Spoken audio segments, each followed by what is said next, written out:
Welcome to Christian Financial Perspectives, where you're invited to gain insight, wisdom, and knowledge about how Christians integrate their faith, life, and finances with a biblical worldview. Here's your host, Christian investment advisor, financial planner, and coach, Bob Barber.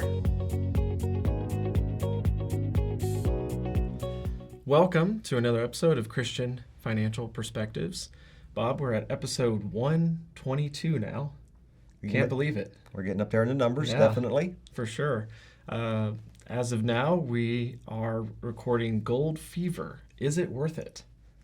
Be a fun topic, right, Bob? Well, I came up with the outline for this because you are telling me all the time, Shawn, that you get these phone calls about gold constantly, and should I buy gold or not? Yep.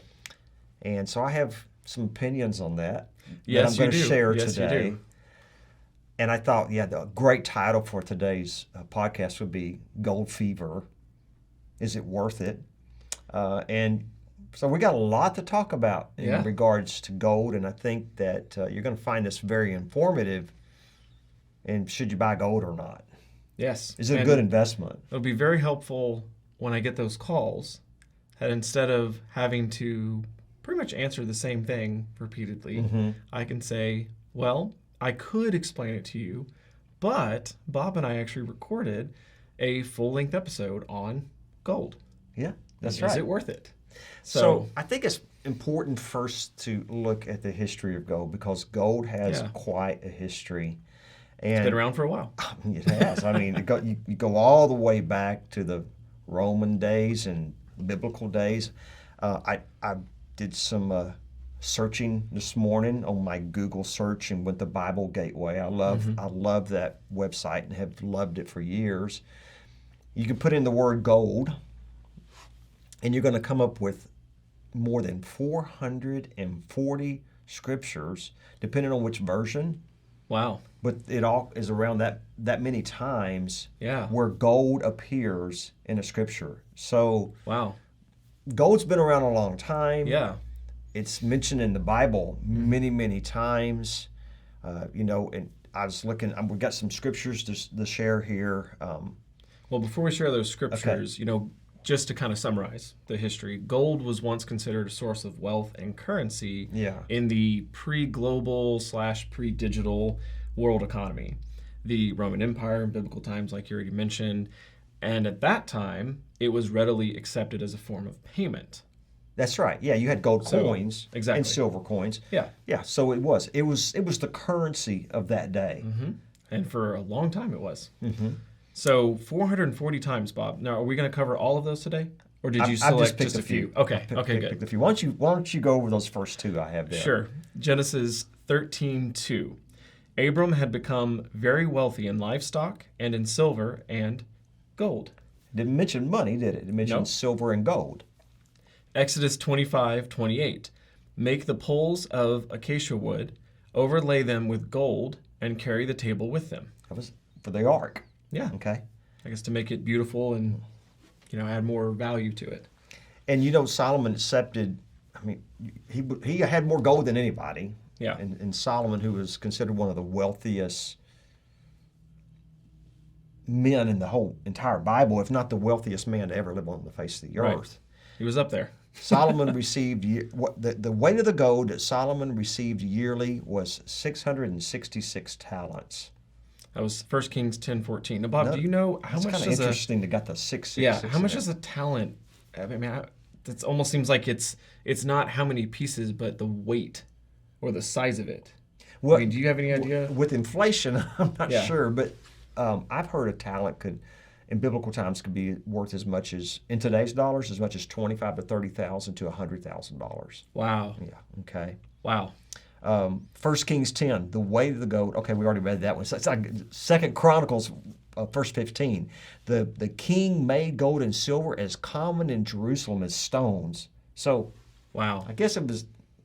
You think about that. If it's as common as rocks back then, it was everywhere, right? Right. And cedar as plentiful as sycamore fig trees in the foothills. Now, I think that one is technically more of a literary device, I guess, if you will. Right. That it wasn't obviously as common in stone. It was just talking about how wealthy Jerusalem had become. Yes, Yeah. and how it was used as a currency. Yeah. Media exchange. Yeah. Psalm 115, 3 through 4. Our God is in heaven. He does whatever pleases him. But their idols are silver and gold, made by human hands. Isn't that interesting? Yeah. You know, you think about the golden calf, King Nebuchadnezzar. Yeah, boy, that's me. It also helps if you say me it with these fast. long words, I get tongue twisted. He made images of gold, 60 cubits high, 60 cubits wide. There was a great song by a famous singer from way back. You may not have remembered him, but my wife and I loved him. His name was Russ Taff, and it was a song, I'm not going to worship your idols, 60 feet. I mean, he talked about that. Yeah. How wide and how high it was. Gold. There's an infatuation with gold. There really is. Yeah. It was considered wealth in the Bible. Mm-hmm. Like you already mentioned, there were items built of gold to worship. Mm-hmm. And in modern times, right here here in America, we had the gold rush. Yeah. Oh, yeah. Which is a little bit kind of where the title comes from for today. We had entire towns built overnight looking for it. Gold created unbelievable greed to get it, destroying whatever and whoever was in its path. More lives were destroyed by it than those very few that benefited from it. Yes, absolutely, it was. And Rachel and I, we're going to Colorado next week. Of course, by the time this comes out, we're already back. But we've visited all the different gold mines in Colorado. They're kind of fascinating and fun to see, and you can see all the gold towns. But they're not there anymore. Yeah. None of them are there, and there's maybe a few of them that actually turned into towns or cities today, but most of them are deserted. And the destruction and the path that they've left is sad, because it just has destroyed God's creation, and it's still destroyed. Yeah. All these years later, you can see the devastation it did to the landscape. And I always say, if you love the Creator, take care of the creation. Amen. And gold definitely does not do it, and it still doesn't do it today. So. And another thing, you saw the last point I wanted to make today about the gold before we really get into is it, how's it used today, and is it a good investment? Yeah. Is the stuff is so plentiful in heaven, it's used the same as asphalt is here, right? Yeah. I mean, the streets are made of gold in heaven, is what it says in the Bible. Shows how much God really values it. And the danger of it because of the greed it can create. So today, it is no longer used as a currency. It's not, is it? Nope. Today we live in that global economy, and it's not based on gold anymore. Now, is that a good thing or a bad thing? You'll have different arguments behind that. There's pros and cons for sure, but it was kind of an inevitable thing, I would think, because with the way our population has grown.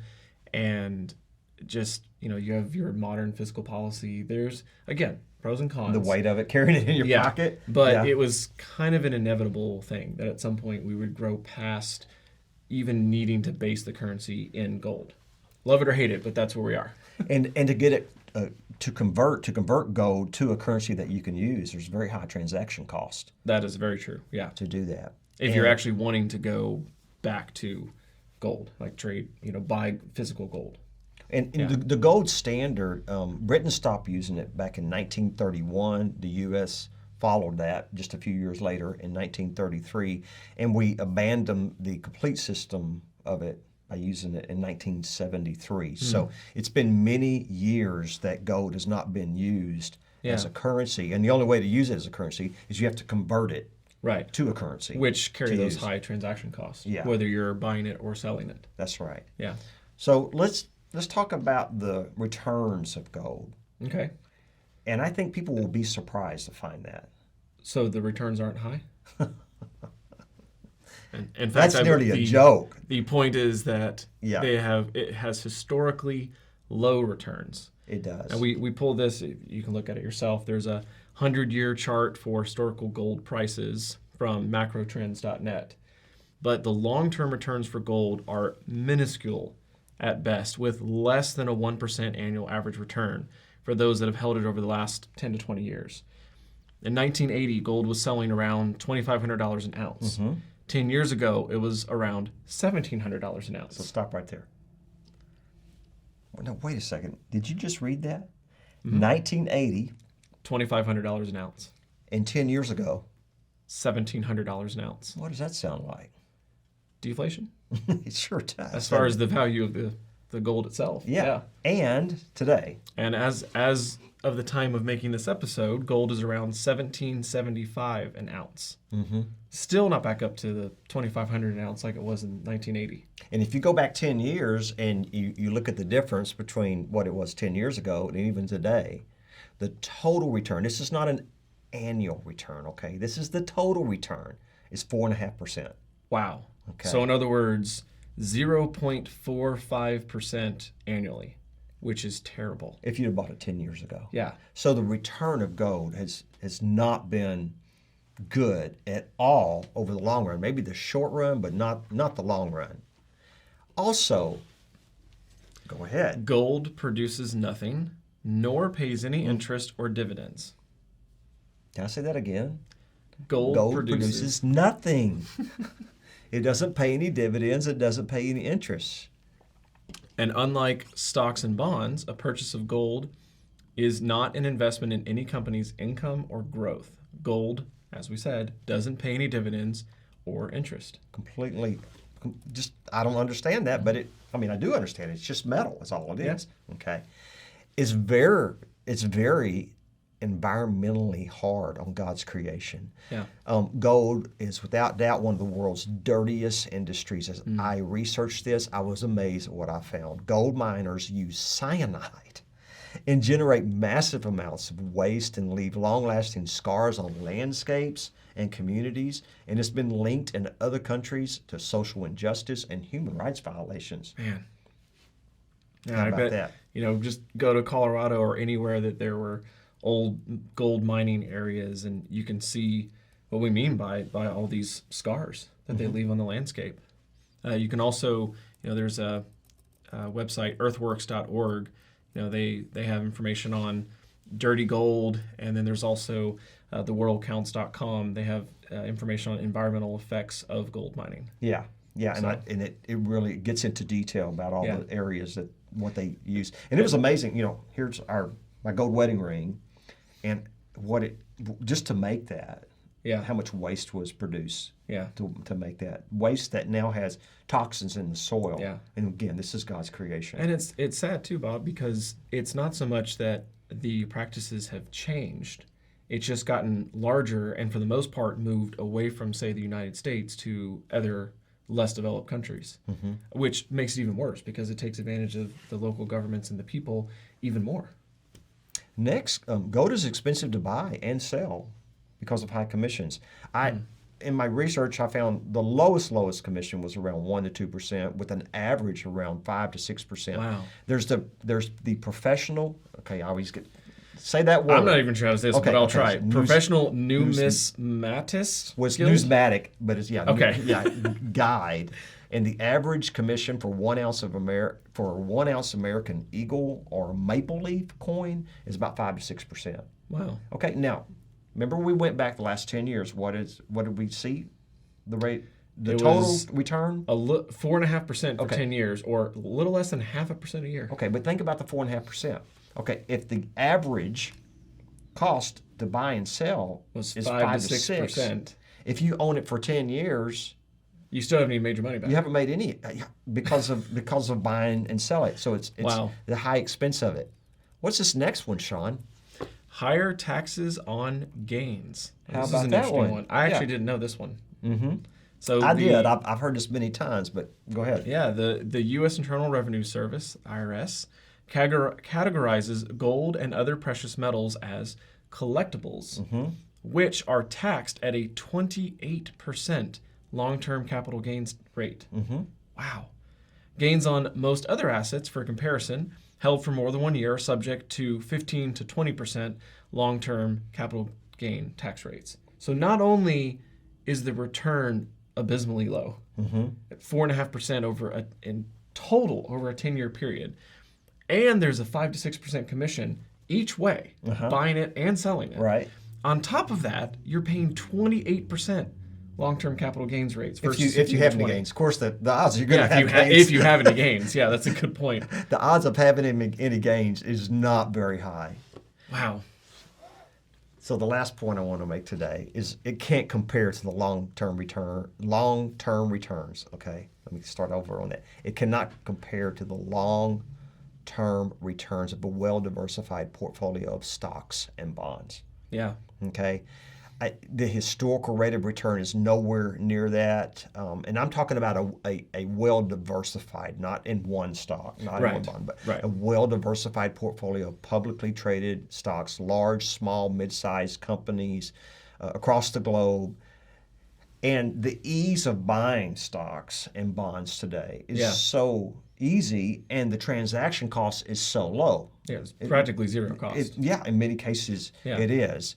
And you've got your publicly traded stocks, you've got bonds, you've got ETFs, you've got mutual funds, and they all represent the production. I like of this. They represent the production of goods and services that we actually use as human beings. Gold doesn't produce anything. Yeah. Okay. Well, and these all pay, or many of them pay dividends or interest, and because of the low transaction cost and type of marketplace that they're in, they can also be quickly and efficiently converted to cash with little to no cost. Yeah. Gold doesn't do any of these things. So here's a conclusion, okay? So before we go through all this, I'm going to go over all 7 of these real quick again. All right? Gold is no longer used as a currency, number 1. 2, it has historically low returns. 3, it produces nothing. It doesn't pay any interest or dividends. 4, it's environmentally hard on God's creation. You go on to 5, 6, and 7.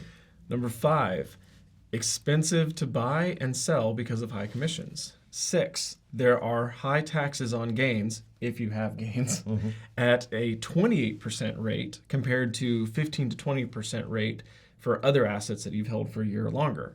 And number 7, all things considered, it just cannot compare to the long-term returns of a well-diversified portfolio of stocks and bonds. Therefore, as a fiduciary-based financial advisor, we're fiduciary-based. Right. In what's the best interest of the client, we believe gold should be avoided as an investment. And I know that's a big deal to say that. And I know people don't like to hear that, but facts are facts. And there's a couple of scriptures we'll end on. Deuteronomy 7:25. The images of their gods you are to burn in the fire. Do not covet the silver and gold on them, and do not take it for yourselves, or you'll be ensnared by it. For it is detestable to the Lord your God. You got to be careful because of the greed associated with it. Of course, there's greed associated with stocks and bonds. Sure. Okay. And Deuteronomy 29:17. You saw among them their detestable images and idols of wood and stone, of silver and gold. So it's been used for idol worship. Yeah, that too. So as always, we're here for your comments or questions. I have a feeling we might get some of these, some questions as about long this as the question is not, should I buy gold? Because I feel like we've covered that one pretty good at this point. I think we have. But if you have questions about financial advice, planning, and investment management, feel free to give us a call. We can be reached during business hours by phone or text at 830-609-6986, or visit us on the web at christianfinancialadvisors.com. Thank you for joining us, and have a blessed day.